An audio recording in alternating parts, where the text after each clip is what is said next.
Un llamado a una misión sorprendente.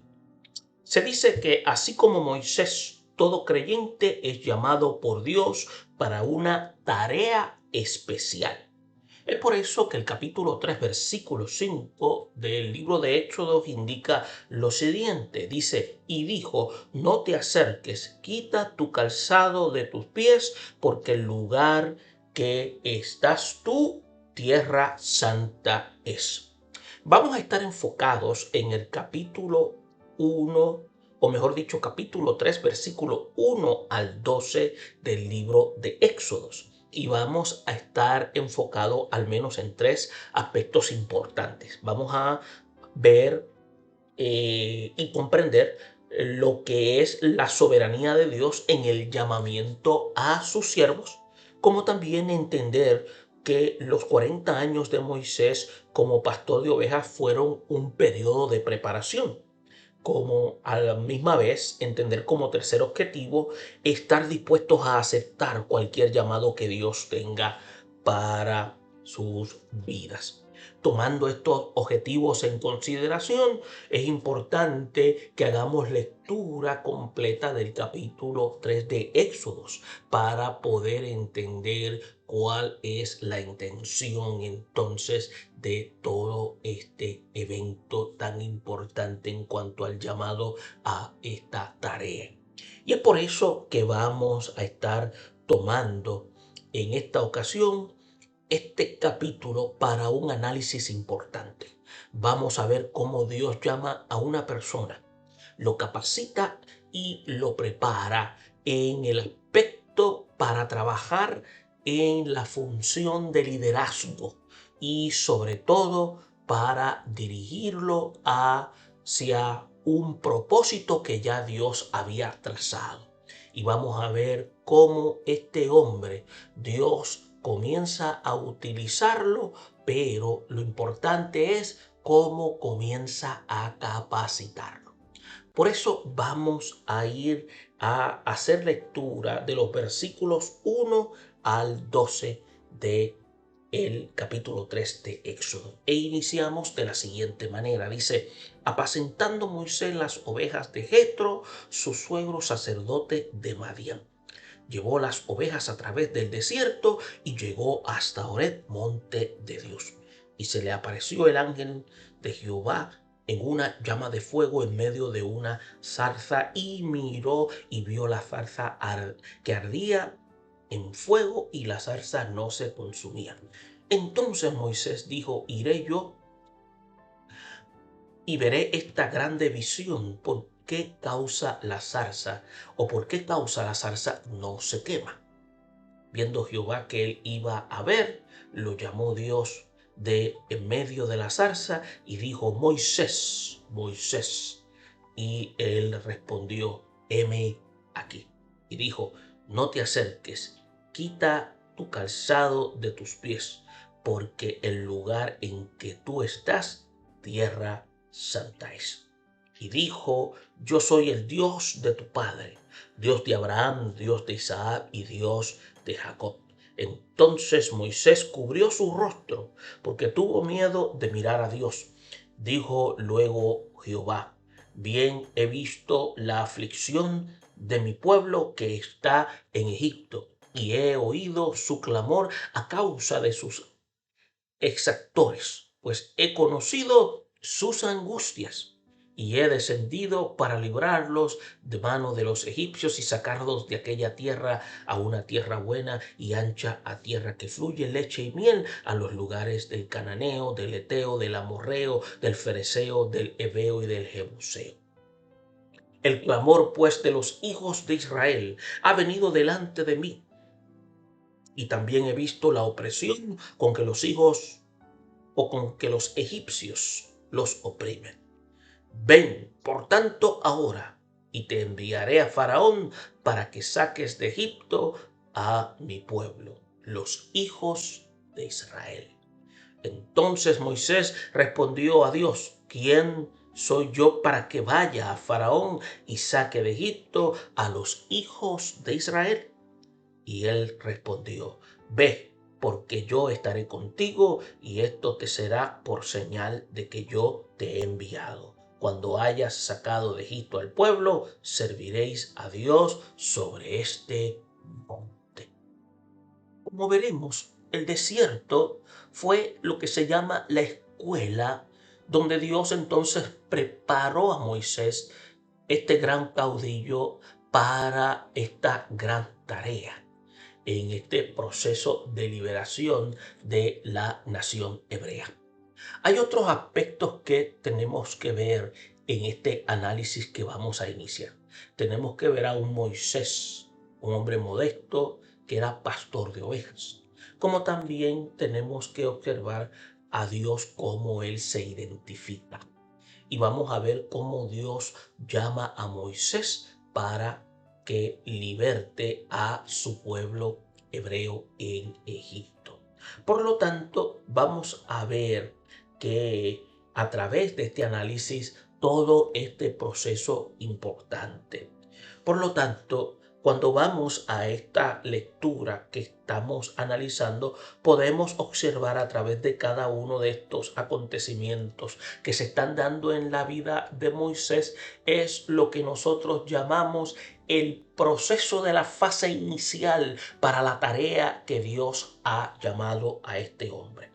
Por lo tanto, podemos decir que los 40 años que este hombre vivió en el desierto de Madián era parte de lo que se conoce como la vasta preparación y proceso de lo que también se puede decir entrenamiento para enfrentar las experiencias trascendentes en la cual sería la parte de capacitación para dirigir a un pueblo en la cual él iba a guiar a una tierra que Dios le iba a asignar. Por lo tanto, el llamamiento de Moisés va lo que se llama íntimamente entrelazado con un aspecto importante, el conocimiento experimental y el objetivo en cual Dios lo había establecido, el objetivo que tuvo Dios, en otras palabras.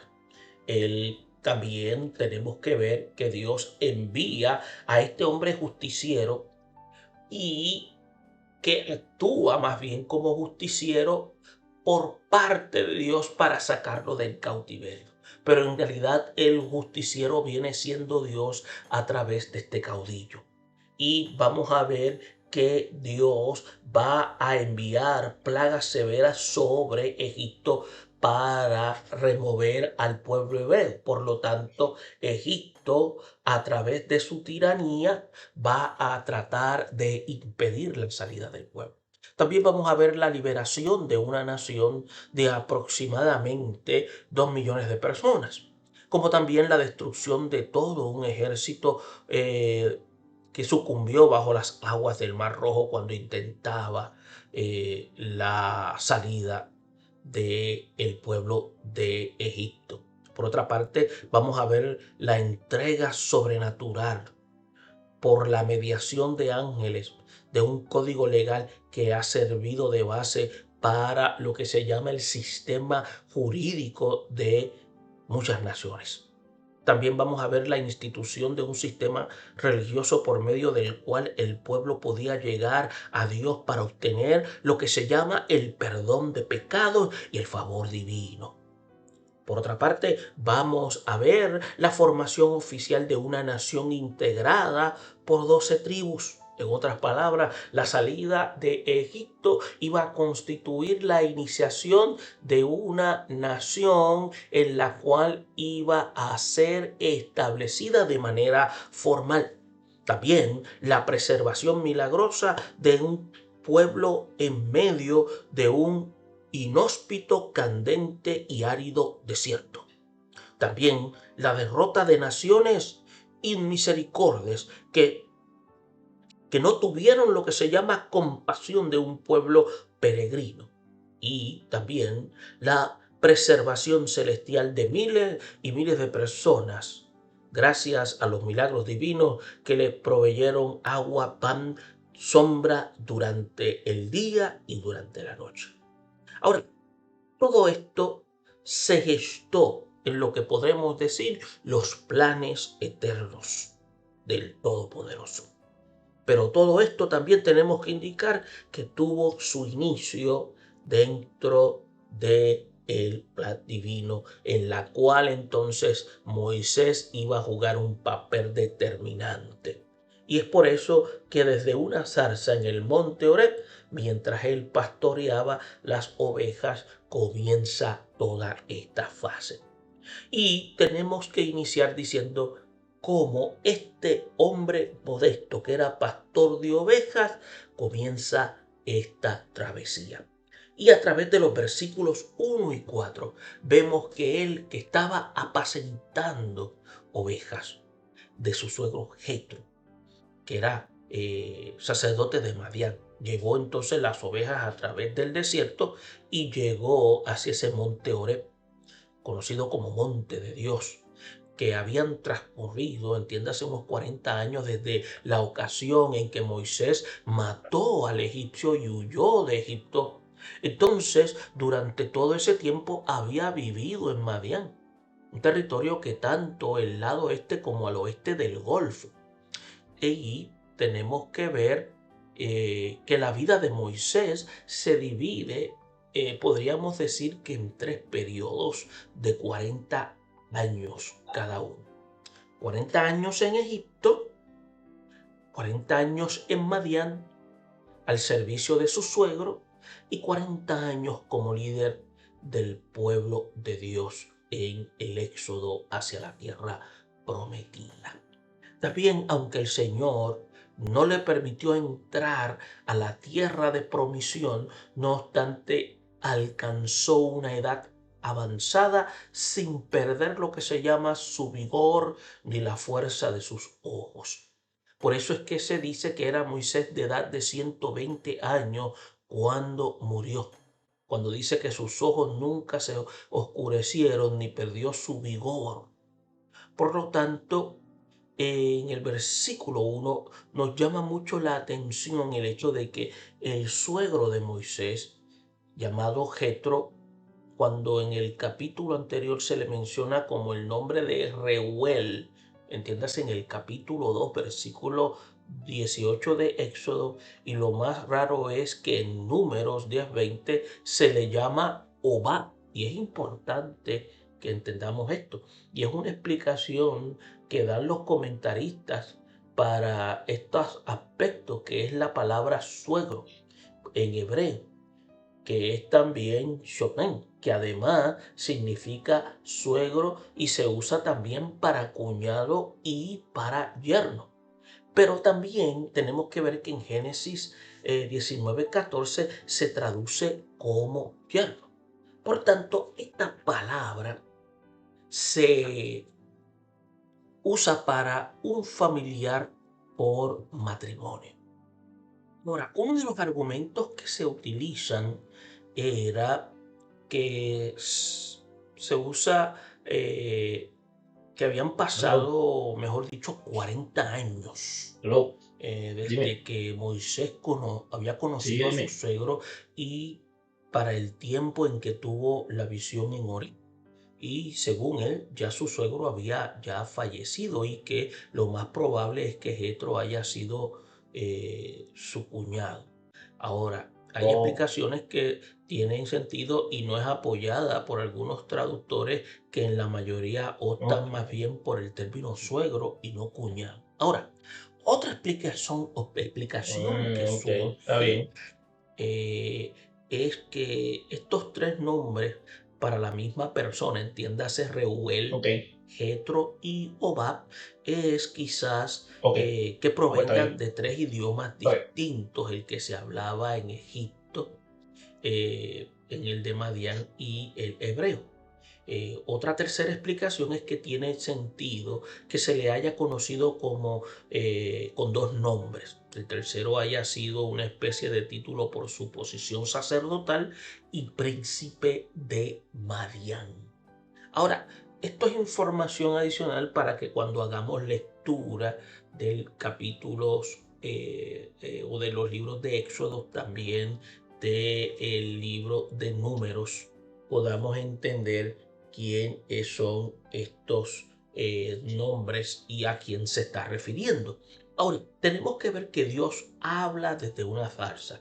Y cuando dice que en el versículo 2 al 4, cuando dice, y se le apareció el ángel de Jehová, y en una llama de fuego en medio de una zarza, y él miró y vio que la zarza ardía en fuego y la zarza no se consumía. Tenemos que ver que en este versículo hay tres asuntos que tenemos que considerar. El primero es, ¿quién es el ángel de Jehová? Se le llama así aquí. Por lo tanto, tenemos que ver que el ángel de Jehová constituye ser una figura que aparece en varios pasajes del Antiguo Testamento, y este ser es descrito como un mensajero divino que actúa en nombre de Dios y en algunos casos parece hablar directamente como Dios mismo. Y existen varias interpretaciones de carácter teológico sobre su identidad. Algunos inclinan a indicar que es el mismo Cristo preencarnado. Algunos cristianos creen que el ángel de Jehová es una manifestación de Cristo antes de su encarnación. Por lo tanto, esta interpretación se basa en el hecho de que el ángel a menudo habla como si fuera Dios y recibe adoración, lo cual sería en cierta parte inapropiado para ser creado. Ahora, es un ángel especial según algunos, y otros ven el ángel de Jehová como un ángel especial o superior, pero no identifica directamente a esta figura con Cristo. Hay una manifestación también como de Dios. Ahora, algunos creen que el ángel de Jehová es una manifestación de Dios mismo, ya sea el del Padre o del Espíritu Santo, tomando una forma visible para interactuar con los humanos. En otras palabras, tenemos que ver que el personaje aparece en eventos clave, como cuando se le apareció a Moisés, en este caso en esta zarza. Y nosotros en nuestro análisis personal entendemos que el ángel de Jehová es una manifestación del mismo Dios, en la cual está tomando una forma visible para interactuar con los humanos. Por lo tanto, aquí tenemos que ver que los asuntos a considerar, habíamos dicho que ¿quién es este ángel de Jehová? Cuando habla de la llama de fuego, el hecho de que la zarza no se consumía, tenemos que ver el primer punto. Este personaje misterioso en que el versículo 2 está aquí hablando, el ángel de Jehová, en el versículo 4 se identifica como el mismo Yahvé que él iba a ver. Lo llamó Dios, que la cual se conocía como Elohim, de en medio de la zarza. Y usted tiene que darse cuenta de lo siguiente. Moisés estaba viendo una zarza que no se consumía. Por lo tanto, hay una serie de eventos en esta experiencia. Una zarza que no se consume por el fuego, y hay un ángel que se está manifestando. Tenemos que entender de que Dios no hace doble aparición. Es por eso que también tenemos que entender este aspecto importante cuando estamos haciendo análisis escritural. Por otra parte, la palabra ángel, tanto en el hebreo como en el lenguaje griego, en lo que significa es eso, un mensajero, alguien que por medio de Dios está comunicando un mensaje. Ahora, tenemos que entender que Yahvé no fue visto por él en este momento como se puede notar, sino que se identifica como el ángel de Jehová. Y tenemos que ver aquí que, como se puede observar en el versículo 4 en adelante, es Dios el que habla en un intercambio de nombres para la deidad, ya sea Elohim o Yahvé. sin utilizar más el título como ángel de Jehová. Entonces, por lo tanto, el ángel del cual se habla no es otro que el mismo Cristo. Y esa es nuestra observación. Otro punto que se debe considerar es que el Señor se manifiesta en este momento y algunos indican que es una llama de fuego. Con el debido respeto, no considero que sea una llama de fuego porque el fuego aquí constituye ser la opresión que está teniendo los hebreos en Egipto, porque las zarzas representan a Israel, entiéndase la nación hebrea en Egipto. Algunos quieren dejar ver que esta llama se refiere a Dios, porque algunos entienden que el fuego en la Biblia es asociado con Dios, con juicio y lo impotente de su presencia. Pero acabamos de señalar de que Dios no hace doble aparición.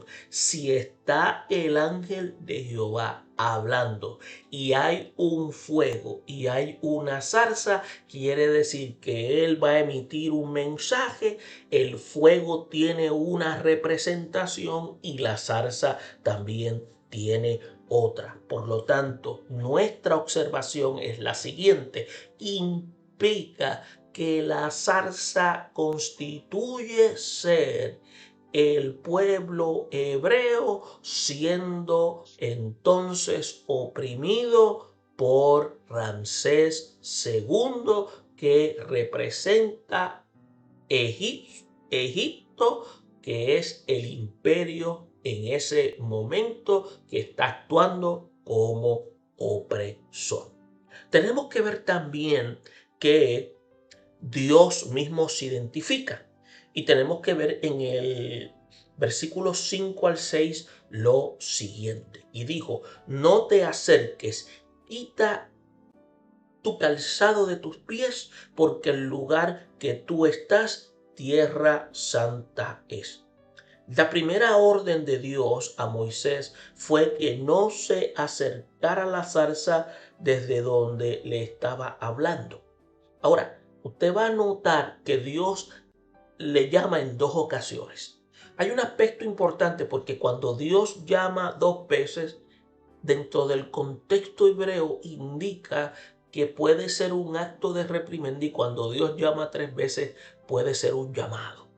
Y aquí también este llamado de dos veces es un llamado en la cual puede ir combinado con un alto en la cual le está queriendo decir que se detenga porque está a punto de entrar en un territorio en la cual es totalmente santo, en la cual tiene un indicativo de que puede ser una reprimenda, porque Moisés es un individuo que en cierta medida el ser humano es considerado de carácter impuro. Ahora, tenemos que ver que esta prohibición de la deidad es bien común en el Antiguo Testamento. Cuando Dios se manifestó en Sinaí, Él le ordenó al pueblo que nadie se acercara. Por eso es que se ve al único excepto a Moisés y Aarón. Por eso es que dice: y señalarás término al pueblo en derredor, diciendo: guardaos, no subáis al monte, ni toquéis sus límites, cualquiera que tocar el monte de seguro morirá. Por eso es que cuando usted busque en Éxodo capítulo 19 puede encontrar todas estas declaraciones en el versículo 2 y 24. Entonces, la orden de no acercarse a Dios, tanto a Moisés como al pueblo, habla de lo que se llama la incapacidad del ser humano de encontrarse con Dios por sí mismo. ¿Por qué? Porque el hombre solamente se puede allegar a Dios a través de medios que Él ha provisto. Entonces, la demanda de quitarse las sandalias era un símbolo de la impureza que debía ser eliminada antes de intentar acercarse a Dios. Era la costumbre en ese momento, como lo era en varias religiones del mundo. Por ejemplo, en el catolicismo usted va a ver que las figuras que ellos utilizan de los que ellos han canonizado como los santos, usted va a notar que la santidad de ellos se ve a través de los pies descalzos, porque es la forma en que ellos simbolizan la santidad. Esto es una nota al calce. Ahora, es importante que entendamos estos conceptos. Ahora, tenemos que entender que para llegarse a los sitios considerados que son sagrados, primero había que quitarse lo que se llama el calzado, porque esto recoge polvo e impureza del pueblo. Esa era la razón. Es por eso que el que escribe el documento de Hebreos asocia lo que se llama este aspecto de lo que se llama despojamiento con el pecado que el creyente tiene que eliminar de su vida. Por eso es cuando dice en Hebreos 12:1, despojemos de todo peso del pecado que nos asedia. Entonces, podemos ver a continuación que el Señor le declara a Moisés la razón por la cual debía quitarse las sandalias. Entonces, le presenta lo que se conoce más bien una causal de propósito. El lugar donde se encontraba era suelo santo. Entonces, aquella tierra era santa porque sería el sitio donde Dios daría la ley a su pueblo y una vez que saliera de Egipto. Entonces, cuando utiliza la expresión y dijo, yo soy el Dios de tu padre, Dios de Abraham, Dios de Isaac y Dios de Jacob, vemos entonces a Moisés que cubre su rostro, dice, porque tuvo miedo de mirar a Dios. Esto lo dice el versículo 6. Entonces se dice que meses después, cuando Moisés le pide a Dios que le mostrara su gloria, Dios le indica, no podrás ver mi rostro porque no me verá hombre y vivirá. Esto lo dice Éxodo 33:20. Pablo escribe acerca de este tema cuando dice, el único que tiene inmortalidad, que habita en luz inaccesible, a quien ninguno de los hombres ha visto ni puede ver. Esto se lo escribe a lo joven Timoteo en su primera carta, en el capítulo 6, versículo 16. Y también el apóstol Juan añade diciendo, nadie ha visto jamás a Dios. En esta carta general, entiéndase la primera carta en el capítulo 4, versículo 12.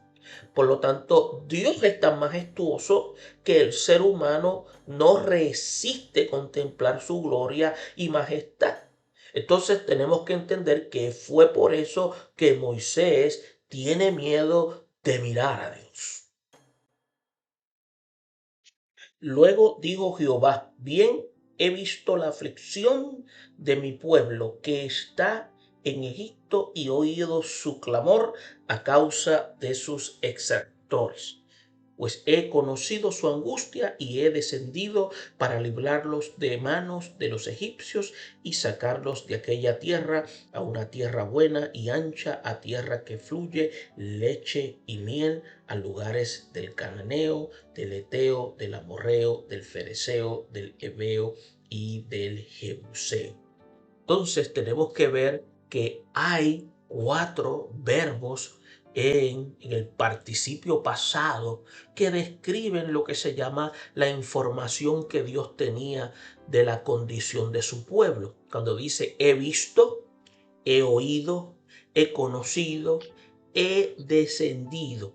Entonces, con estos participios, el Señor está revelando lo que se llama el conocimiento cabal de los abusos de los cuales eran víctimas el pueblo hebreo y la doble acción que se había propuesto llevar a cabo.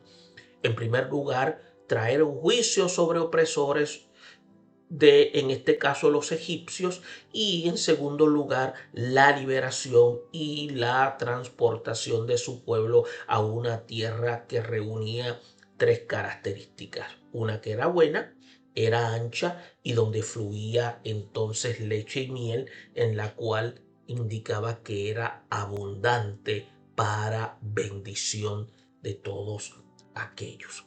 También tenemos que notar cómo Dios estaba ya dando a conocer su propósito en Moisés. Con relación a estos verbos, el complemento de acción era la aflicción, el clamor y la angustia del pueblo que el Señor reconoce como entonces su pueblo. Y esta relación entre Dios y el pueblo judío, y en este caso tenemos que ver que es uno de los grandes temas en el Antiguo Testamento. Entonces tenemos que ver que Abraham fue el padre de los ismaelitas, que son los árabes.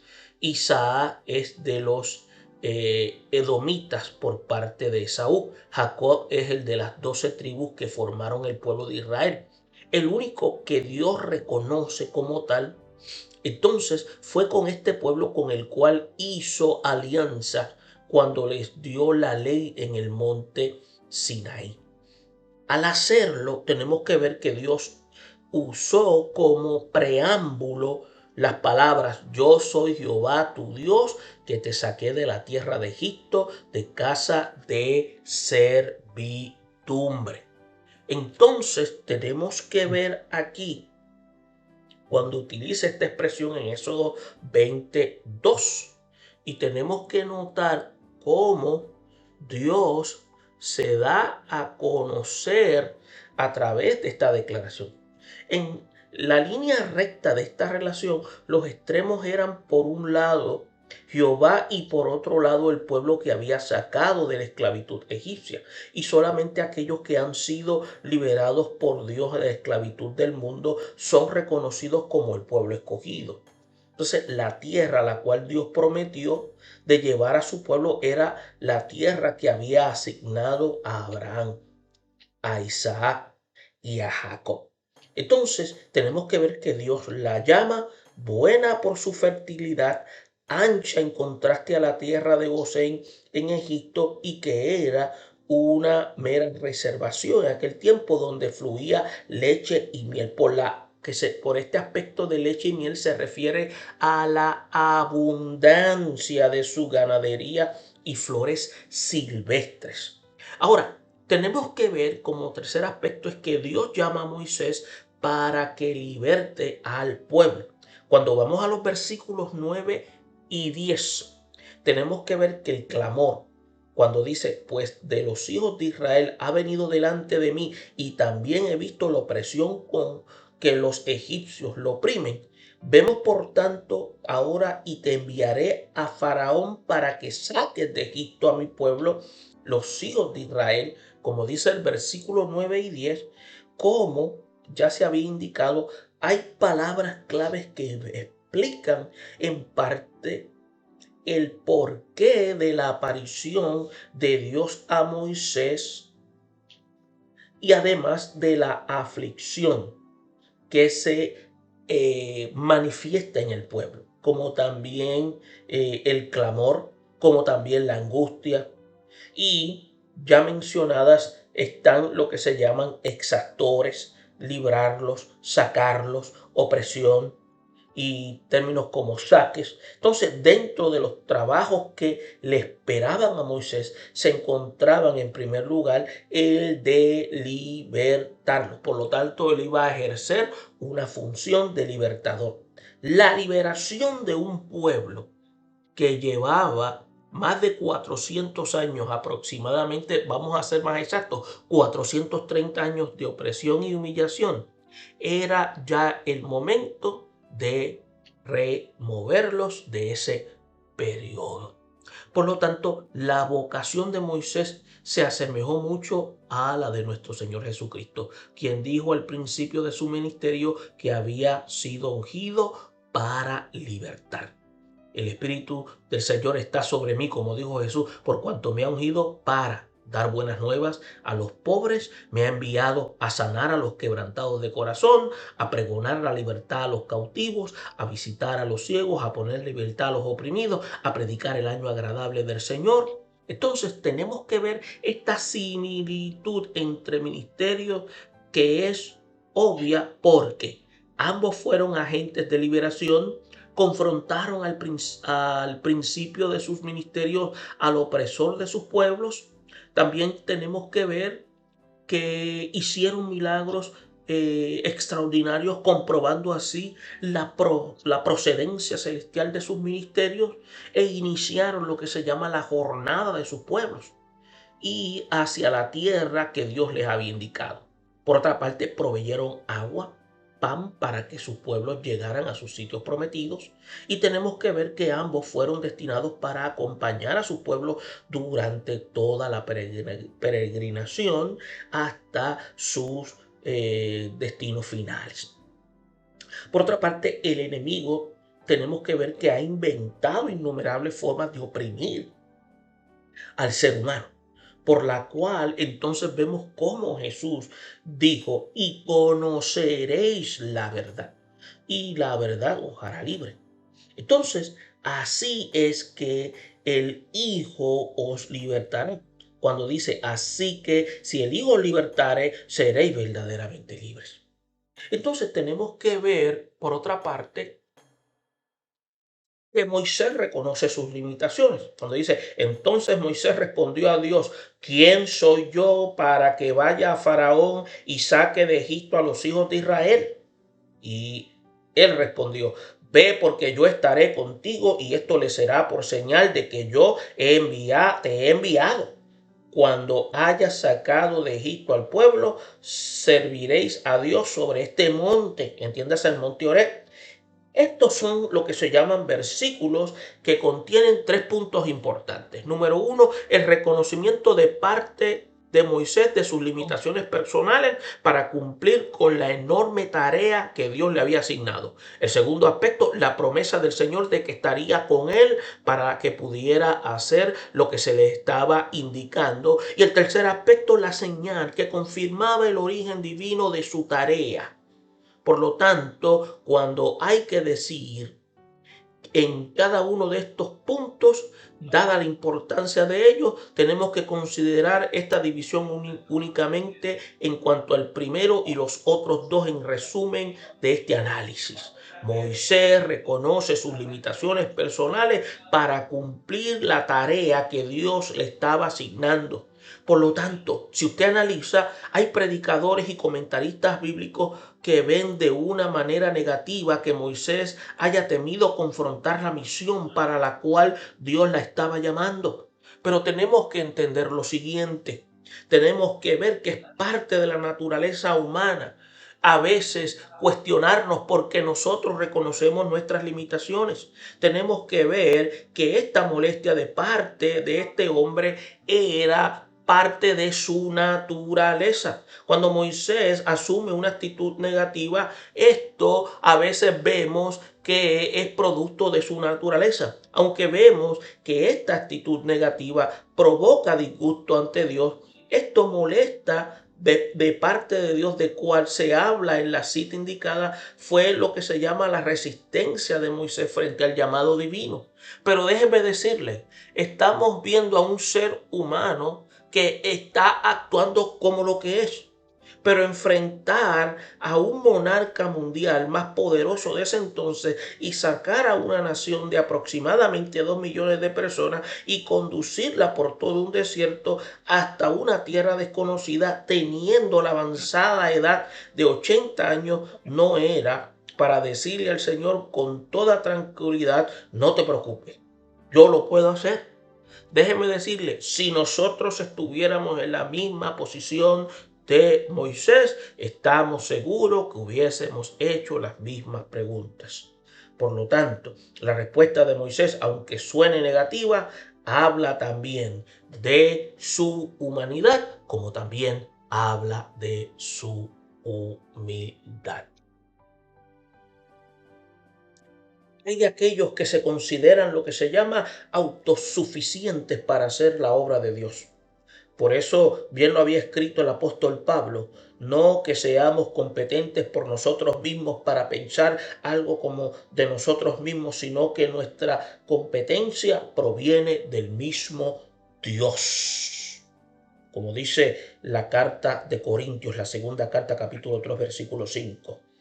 Y es importante, ojalá que todos reconozcamos nuestras insuficiencias y aprendamos a depender únicamente de la gracia divina.